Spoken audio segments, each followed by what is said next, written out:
اما بعد فاعوذ باللہ من الشیطان الرجیم ببرکت بسم اللہ الرحمن الرحیم اہدنا الصراط المستقیم صدق اللہ العظیم. پڑھیں الصلاۃ والسلام علیک یا رسول اللہ، الصلاۃ والسلام علیک یا رسول اللہ، الصلاۃ والسلام علیک یا حبیب اللہ، الصلاۃ والسلام علیک یا حبیب اللہ، الصلاۃ والسلام علیک یا نبی اللہ، الصلاۃ والسلام علیک یا نبی اللہ، وعلی آلک وعلی آلک واصحابک واصحابک یا حبیب اللہ یا حبیب اللہ، صلی اللہ تعالی صلی اللہ تعالی علیہ وسلم. علیہ وسلم. اللہ رب العزت کی بارگاہ میں دعا ہے کہ اللہ تعالی ہم سب کو سیدھے راستے پر چلائے اور ان راستوں سے اللہ ہمیں دور رکھے کہ جو راستے ہمیں اللہ کے غضب کو دعوت دینے کی طرف لے جاتے ہیں. مجھ سے قبل آپ نے مبلغ سنی دعوت اسلامی محمد عادل نوری صاحب سے حضور داعیہ کبیر عطائے مفتی اعظم ہند امیر سنی دعوت اسلامی حضرت علامہ مولانا حافظ القاری محمد شاکر نوری صاحب قبلہ کا لکھا ہوا کلام سنا، اور اس سے قبل حضرت کی لکھی ہوئی کتاب برکات شریعت سے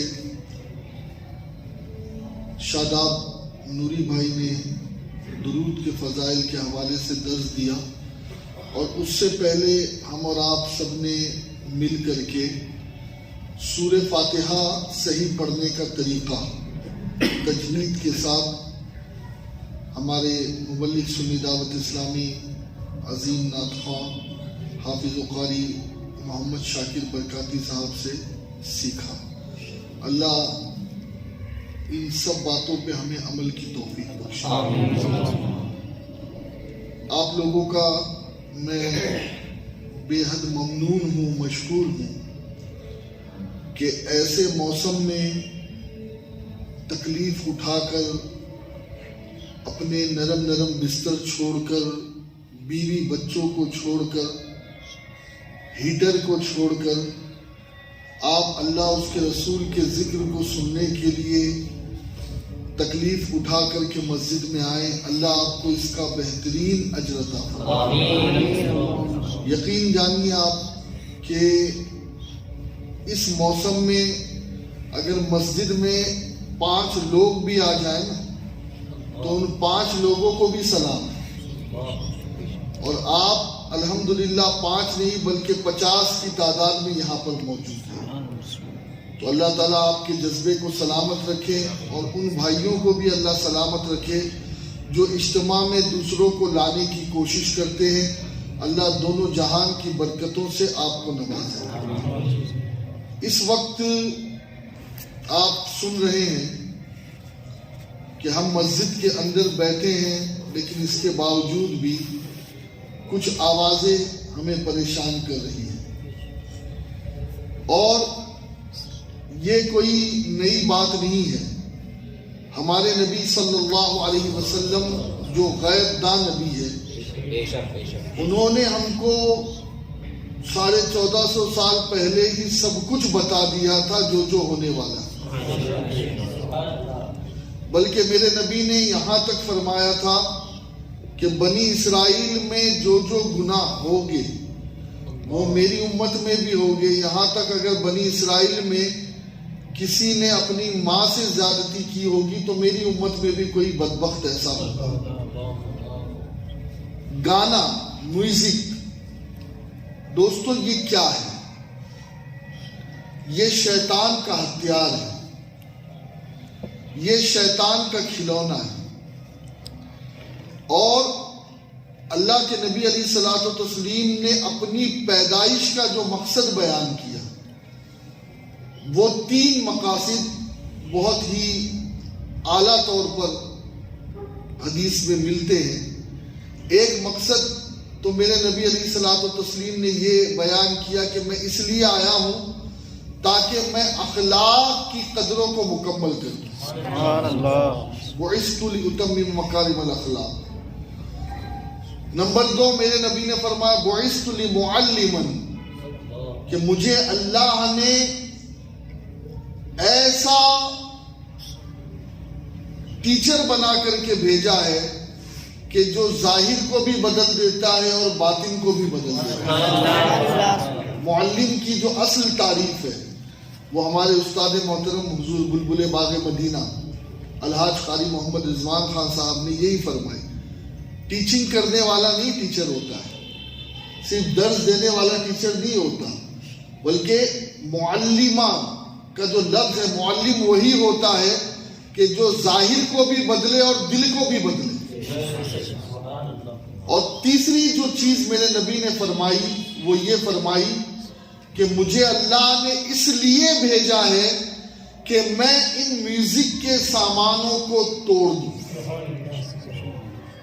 میوزک کے انسٹرومنٹ کو توڑ دوں. بلکہ اندر شاہ نامی ایک شخص تھا جو غزل گا رہا تھا، تو میرے نبی نے اسے روکا اور کہا کہ تو اس طریقے سے غزل نہ گا، اس لیے کہ یہ جو کانچ جیسی شیشے کی طرح یہ عورتیں یہ ٹوٹ جائے گی. تو آقا علیہ السلام نے خود اندر شاہ کو منع کیا.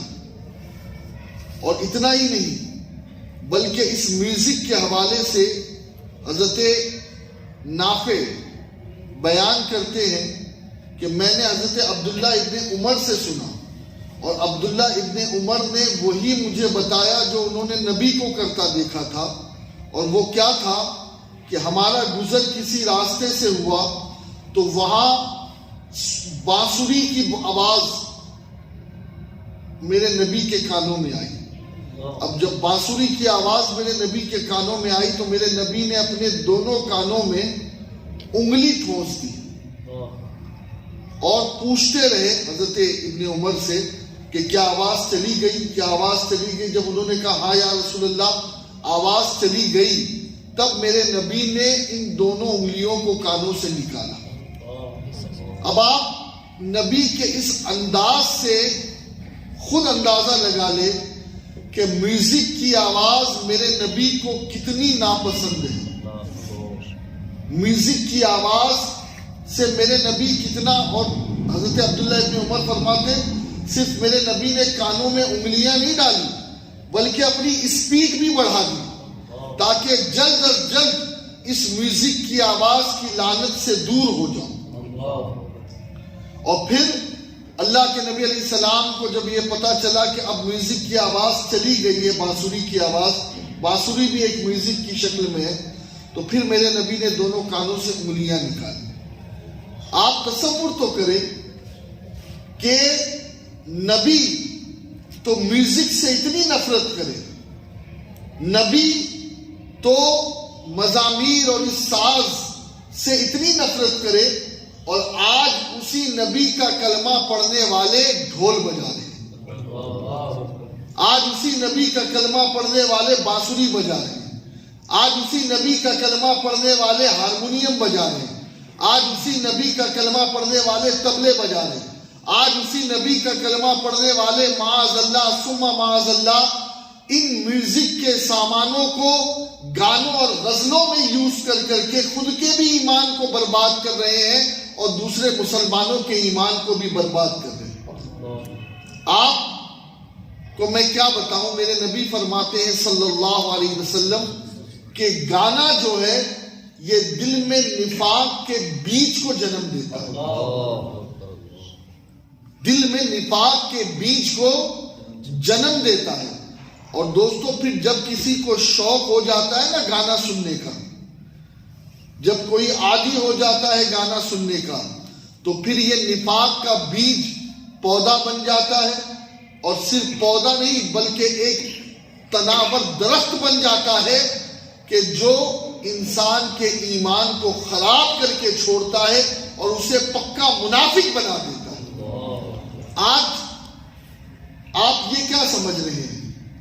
میوزک یوں ہی عام کی جا رہی ہے؟ نہیں، غیروں نے پہلے پڑھا ہے کہ اسلام نے میوزک کے بارے میں کیا کہا ہے۔ جب پڑھا تو کہا ایمان کو تباہ کرنے کے لیے اس سے اچھا ہتھیار اور کوئی مل ہی نہیں سکتا۔ لہذا آپ دیکھیں، موبائل فون پر میوزک پہلے، بات میں بس میں چڑھ جاؤ، ٹکٹ لینے والا بعد میں ٹکٹ لینے آتا ہے، پہلے میوزک سنو۔ ایئرپورٹ پر چلے جاؤ تو میوزک چل رہی ہے، ٹرین میں چلے جاؤ تو میوزک چل رہی ہے، آپ مال میں چلے جائیں تو وہاں میوزک چل رہی ہے، آپ اگر کسی اچھے ریسٹورینٹ میں چلے گئے وہاں میوزک چل رہی ہے۔ اور مسلمان تو مسلمان ہے، غیر تو غیر ہے، مسلمان بھی میوزک کا استعمال کر رہا ہے۔ بلکہ میں آپ کو کیا بتاؤں، ہمارے اس علاقے میں بہت سارے ایسے لوگ ہیں کہ جن کا کام ہے بیٹھ کر کام کرنا، چاہے وہ نگینہ گھستے ہوں، چاہے وہ گھاٹ کرتے ہوں، چاہے وہ کارچوبی کا کام کرتے ہوں۔ اکثر یہ دیکھا گیا ہے کہ ان تمام کارخانوں میں صبح سے لے کے شام تک گانے ہی بجتے ہیں، گانے ہی بجتے ہیں۔ اور پھر یہ 3 دن سے جو طوفان بدتمیزی مچا ہوا ہے، اس کو ہم کیا کہیں گے کہ غیروں کے تہوار کو ہم اتنی اہمیت دے رہے ہیں۔ آپ نے سنا ہوگا علماء سے کہ غیروں کے تہوار کے دن تو مٹھائی بھی نہیں خریدنی چاہیے، اس سے بھی روکا گیا ہے۔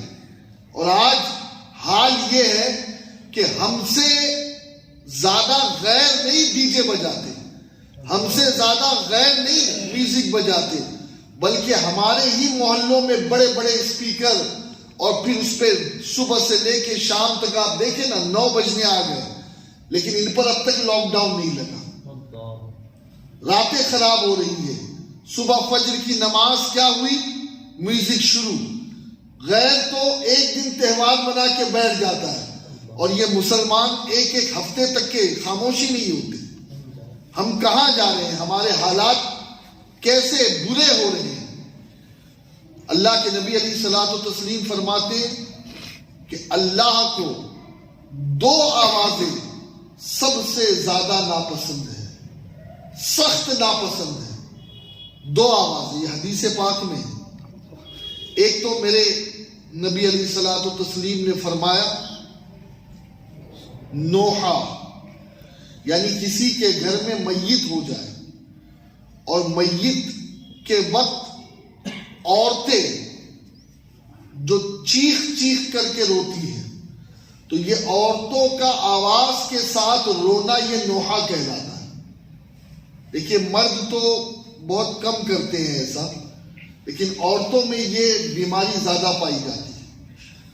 تو یہ جو نوحہ کی آواز ہے، اور پھر معاذ اللہ جاہل تو ہوتی ہی ہماری عورتیں، وہ صرف چپ نہیں بیٹھتی، صرف آوازیں نہیں نکالتی رونے میں، بلکہ ایسے ایسے کلمہ کفر بھی کہہ دیتی ہے کہ اس کا ایمان رخصت ہو جاتا ہے۔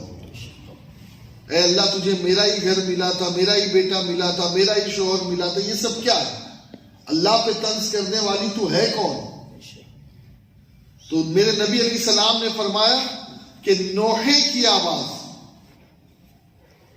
ایک مرتبہ ایک صحابی نے نبی کو دیکھا، تو اللہ کے نبی علیہ الصلوۃ والتسلیم نے کسی میت کی خبر کو سن کر کے، بلکہ اپنے شہزادے کی خبر کو سن کر جب تدفین کے لیے حضرت ابراہیم رضی اللہ عنہ کو لے گئے تو میرے نبی کی آنکھوں سے آنسو ڈالتے۔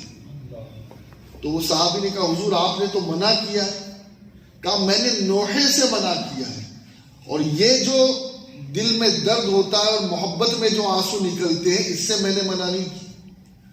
تو دیکھیے اگر کسی کو تکلیف ہو اور وہ روئے، آنسو نکلے، تو اس سے منع نہیں ہے، لیکن ایک خاص طور پہ آدمی بناوٹی طور پہ آواز نکالے، اونٹ کی طرح روئے، تو یہ چیز میرے نبی نے منع فرمائی ہے۔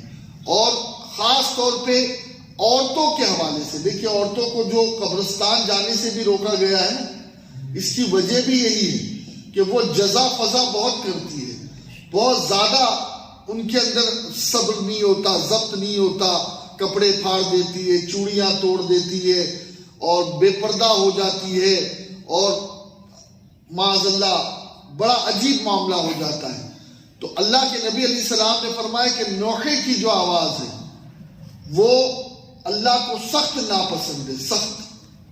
اور نمبر 2، اللہ کے نبی علیہ الصلوۃ والتسلیم نے فرمایا کہ جو دوسری آواز ہے، مجھے ایک واقعہ یاد آ رہا ہے، حضرت طلحہ غالباً ان کا یہ واقعہ ہے کہ ایک مرتبہ وہ گھر تشریف لائے تو آپ کی بیوی نے آپ کو کھانا کھلایا، آپ کی خاطر مدارت کی، بہت پیار سے پیش آئی، اور اس کے بعد جو ہے وہ بستر پر گئے اور وظیفہ بھی انہوں نے ادا کیا، اور اس کے بعد بیوی نے کہا، حضور ایک بات پوچھنی ہے میرے سرتاج کا۔ کیا؟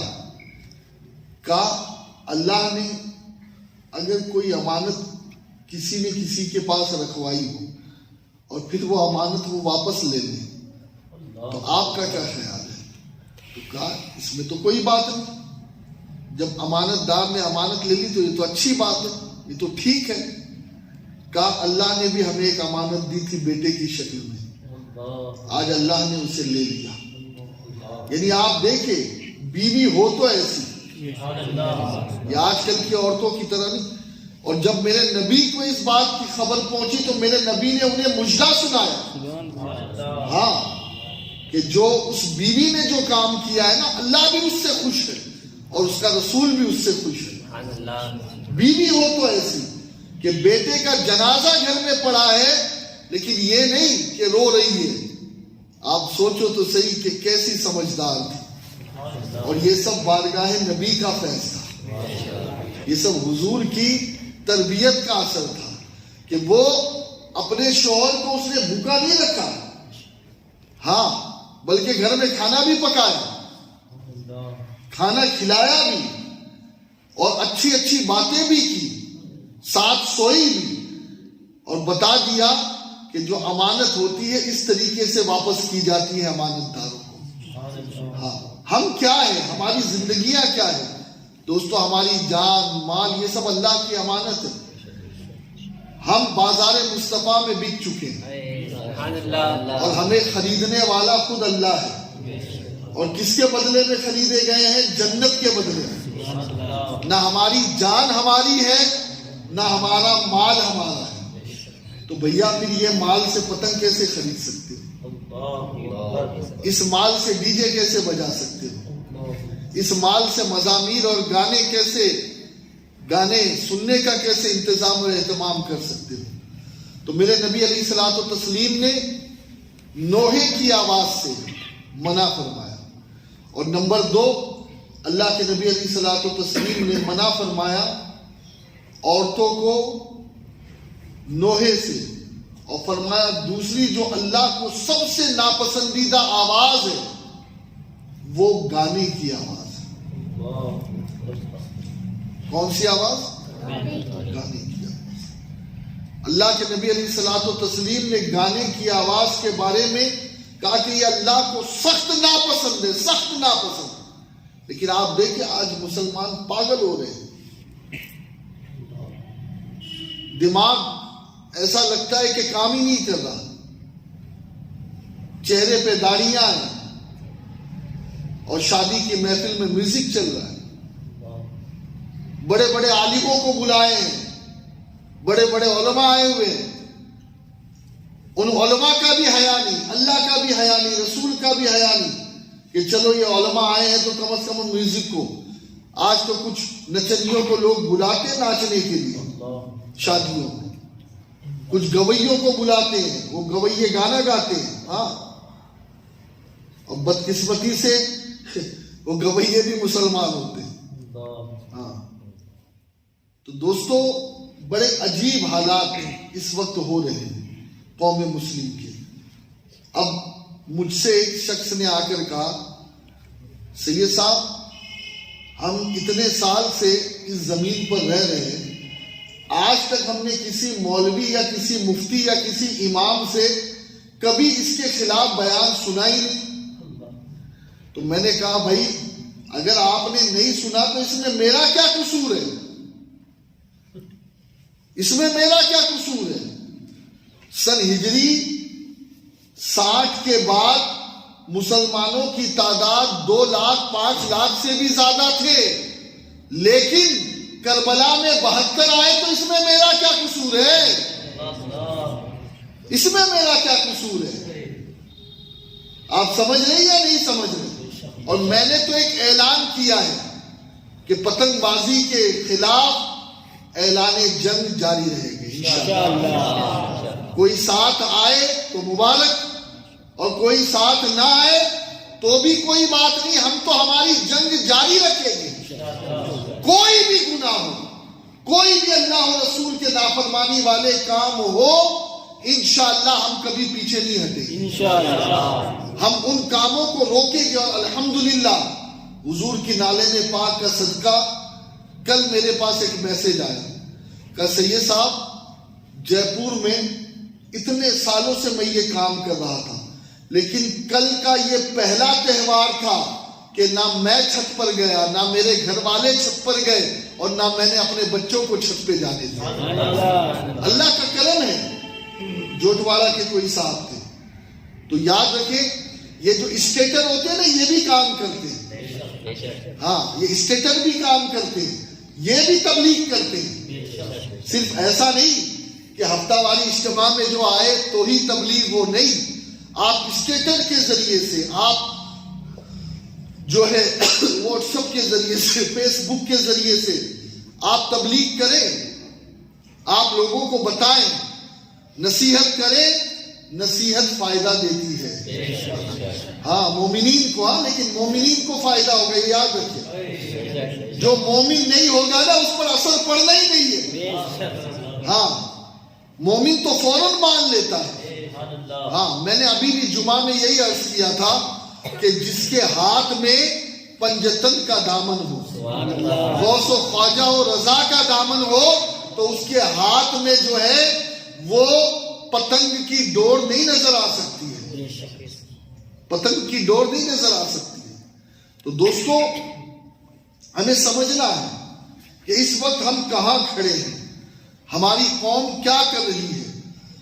باطل ہمیں مٹانا چاہ رہے ہیں، اور ہم بھی اپنے کرتوت اور اعمال کی وجہ سے اپنے آپ کو جہنم کے اندر جھونک رہے ہیں۔ خدا کے لیے اپنے آپ کو سنبھالے سنوارے۔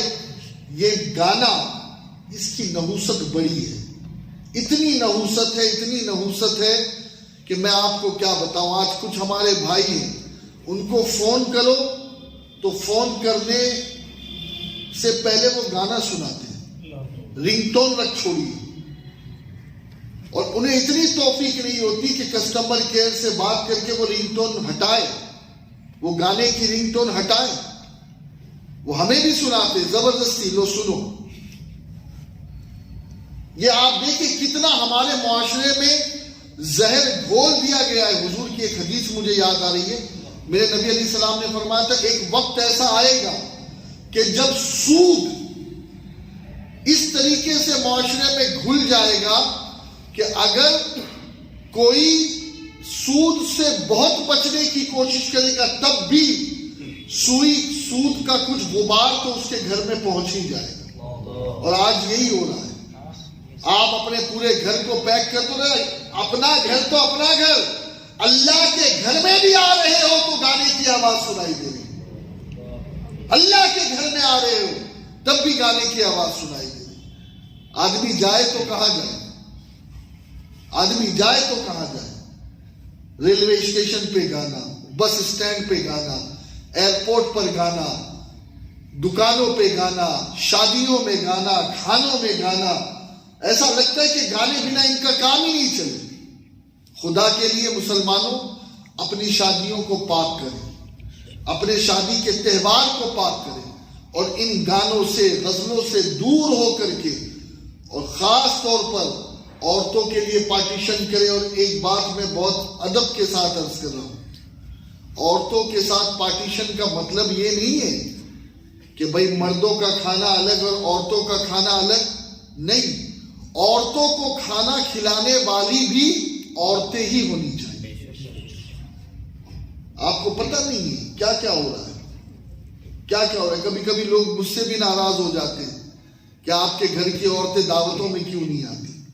ہمیں پتہ ہے نا دعوتوں میں کیا ہوتا ہے. پردے بھی ایسے ہوتے ہیں کہ لوگ جھانک جھانک کر کے اس میں دیکھتے ہیں. اور میرے نبی نے یہ فرمایا، اللہ کے نبی علیہ السلام فرماتے کہ جب عورت بن سنور کر نکلتی ہے تو پھر شیطان اسے جھانک جھانک کر دیکھتا ہے. یہی ہو رہا ہے. وہ عورتیں جو عام دنوں میں برقع پہنتی ہے، شادیوں میں برقع غائب. ابھی سید امین القادری صاحب کی تقریر سن رہا تھا، وہ بھی یہی کہہ رہے تھے کہ ولیمے کا کھانا عورتوں کے لیے یہ کس حدیث سے ثابت ہے، کس حدیث سے ثابت ہے. لیکن آپ دیکھیں کہ لوگ بن ٹھن کر کے اپنی بیویوں کو سوار سوار کر ولیمے کا کھانا کھلانے لے جا رہے ہیں. دوستو سمجھو، ہم بہت دور ہو چکے ہیں اسلام سے، اور اس وقت زیادہ ضرورت نہیں ہے. ہمیں بس اپنے آپ کو سنبھال لو، اپنے گھر کو سنبھال لو. کیا عرض کیا میں نے؟ اپنے آپ کو سنبھال لو، اپنے گھر کو سنبھال. بلغوا عنی ولو آیا، پہنچا دو میری طرف سے اگرچہ ایک ہی بات. دنیا والے عمل کریں یا نہ کریں، آپ کے گھر والے مانیں یا نہ مانیں، شرم نہیں آتی؟ چھتوں پہ صبح سے لے کے شام تک ناشتہ بھی چھت پر ہو رہا ہے، جناب دوپہر کا کھانا بھی چھت پر ہو رہا ہے، پھر گوشت بنانے کا سلسلہ ہے، گوشت بھی چھت پر ہو رہی ہے. اور پھر صرف چھت پر مرد نہیں ہے، ہاں ان نازک ہاتھوں میں بھی اب پتنگ کی ڈوریاں آ گئی ہیں. جی، عورتیں بھی پتنگیں اڑا رہی ہیں. یہ بے حیائی کے کام چل رہے ہیں. اب بتا اللہ اور رسول ناراض ہوں گے یا نہیں ہوں گے؟ اور آپ سے میری مؤدبانہ گزارش ہے کہ اپنے آپ کو سنبھالیں. اس دور میں جو فساد امت کا دور ہے، جہاں نبی کی سنتیں چھوڑی جا رہی ہے، کوشش کریں کہ جتنا ہو سکے اتنا رسول اللہ کے طریقے پہ عمل کریں. کوشش کریں گے نا انشاءاللہ. اور بس ایک حدیث بتا کر کے گفتگو کو ختم کر دوں. میں اکثر اسے بتاتا رہتا ہوں لیکن آج بھی میں بتا دوں. آپ دیکھیں نا، مسلمانوں کے چہرے پر سے نور ختم ہو گیا، الا ماشاءاللہ. پہچانا نہیں جاتا کہ یہ مسلمان ہے یا غیر ہے. ابھی ایک لڑکے کی موب لنچنگ ہوئی تھی دلی میں، تو اس کا نام مسلمانوں کی طرح تھا، تو اس کو بھی انہوں نے غیر سمجھ کر کے اس کو بھی پہنچا دیا جہنم میں. خیر، یہ وجہ کیا ہے؟ بس ایک حدیث سن لیں اور گفتگو ختم کروں میں. اللہ کے نبی علیہ السلام فرماتے ہیں کہ آخری وقت میں، آخری دور میں ہوگا یہ کہ لوگ رات کو انسان ہوں گے اور جب صبح اٹھیں گے تو ان کی شکل بندروں اور سوروں جیسی ہوگی.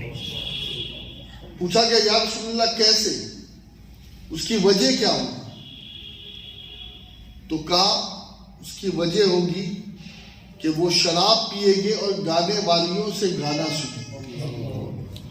یہ ہے گانا، یہ ہے گانا. جتنے لوگ میرے سامنے ہیں، جتنے لوگ یوٹیوب پر مجھے دیکھ رہے ہیں، میں ہاتھ جوڑ کر عرض کرتا ہوں، کیوں ایسی چیزیں اپنے موبائل میں رکھتے ہو؟ اور ایسے دوستوں کے اسٹیٹر بھی نہ کھولیں. اسٹیٹر آپ کھولیں گے تو کھلے گا نا، کیا خود بخود کھل جاتا ہے نا؟ پہلے منع کرے کہ بھائی اسٹیٹر پہ کوئی بھی گانا نہ ہو، کوئی بھی گانا نہ ہو اور کوئی بھی میوزک نہ ہو، ٹھیک ہے؟ اور پھر آپ اس کے اسٹیٹر کو کھولیں. ورنہ اگر میوزک میں کوئی گانے یا غزلیں ہیں، اس قسم کی باتیں ہیں، تو پھر اس کا بھی وبال آئے گا. ابن عابدین نے خیر اس کی رخصت دی ہے کہ اگر حمدیہ اور نعتیہ اور ایسے اشعار ہے تو اس کی رخصت ہے مزامیر کے ساتھ. لیکن خیر اس کے علاوہ اگر کوئی غزلیں یا گانے وغیرہ کو میوزک کے ساتھ سنے تو یہ حرام ہے. تو دوستو، آپ سبھی سے میری مؤدبانہ گزارش ہے کہ یہ جو ہمارا مشن ہے نا، یہ سنی دعوت اسلامی، اس کا کام یہی ہے کہ معاشرے سے برائی کو دور کیا. اور وہ برائی چاہے کسی شکل میں ہو، غیروں کا تہوار منانے کی شکل میں ہو، بدنگاہی کرنے کی شکل میں ہو، فضول خرچی کرنے کی شکل میں ہو، یا پھر معاذ اللہ گانا سننے کی شکل میں ہو. آپ دیکھیں، ابھی اگر آپ ربیع الاول شریف کے دن ڈی جے لگا دیں چھت پر، آپ کے محلے سے کئی ملا آ جائے گا آپ کے گھر پر، اور اس ڈی جے میں آپ نعت بجائیں. کیا بجائیں؟ نعت شریف. ہاں، لیکن کئی ملا آئیں گے جو نعت روکیں گے. جی، یہ اس شہر کی بدقسمتی ہے. یہ بدقسمتی ہے کہ نعت روکنے والے تو یہاں ہیں، لیکن گانا روکنے کی کسی کو توفیق نہیں ہو رہی. بلکہ میں نے ابھی یہ بھی کہا تھا کہ یہ جو شادیوں میں اتنے دلیر ہو رہے ہیں، ڈی جے بجا رہے ہیں، ناچ رہے ہیں، ایک باقاعدہ طور پر، بھئی ایسا تو نہیں ہے کہ میوزک صرف اہل سنت کے نزدیک حرام ہے، جو دوسرے باطل فرقے ہیں ان کے نزدیک بھی نا. یہ سب مل کر کے ایک کمیٹی بنائے اور سب نکاح پڑھانے والے اس بات کو پہلے منوائیں کہ ہم اسی کے گھر پہ نکاح پڑھانے جائیں گے کہ جس شادی میں بینڈ باجا نہیں ہوگا، ڈی جے نہیں ہوگا، میوزک نہیں ہوگا. کوئی کوشش تو کرے یار، کوشش تو کرے. الحمدللہ میں تو جہاں نکاح پڑھانے جاتا ہوں میں کہہ تو دیتا ہوں، ہاں کہہ دیتا ہوں میں. اگر آپ لوگ دیکھتے ہیں کہ کہیں میرے سامنے بھی بج رہا ہے تو آپ یہ نہ سمجھیں کہ میں نے نہیں کہا. ہاں، اور میں اسی سے کہتا ہوں جو مجھے نکاح پڑھانے کے لیے کہتا ہے کہ بھائی یاد رکھیں ہم اسی وقت آپ کی شادی میں آئیں گے کہ جب آپ کا نکاح اسی وقت پڑھائیں گے کہ جب آپ میوزک اور ان چیزوں سے بچیں گے. ٹھیک ہے؟ بلکہ ایک شادی میں تو ہم گئے، سر پکڑ کر بیٹھ گئے. وہاں شکیل بھائی کو بھی دعوت تھی، ہم لوگ بھی پہنچ گئے. اب اتنا دل اندر سے کڑ رہا تھا، اے اللہ کہاں آ گئے، کہاں آ گئے. دیندار تھے وہ. اللہ نے ایسی رحمت بھیجی کہ 3 گھنٹے بارش ہو گئی.